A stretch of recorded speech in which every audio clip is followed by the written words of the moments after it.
Fungai Munyeza, who lives in Zimbabwean capital Harare, says she was diagnosed with breast cancer in 2017.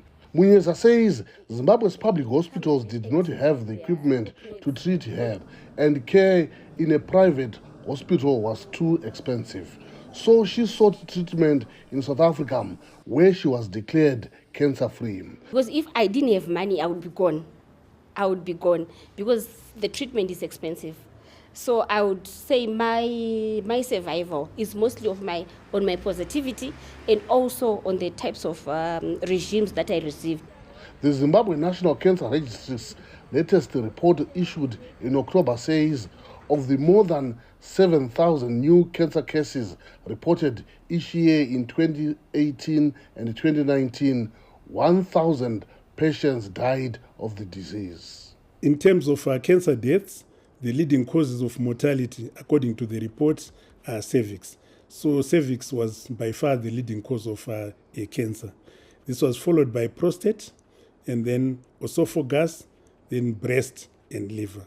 The non-profit group, the Cancer Association of Zimbabwe, says most types of cancer are curable, but the report suggests patients are not getting treatment until the cancer has reached its final stages.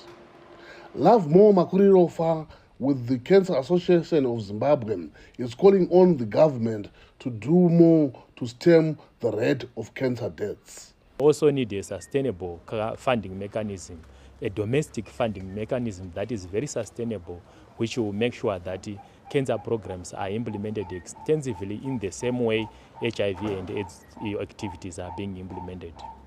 Munyeza says cancer treatment in private hospitals is more expensive than seeking it abroad.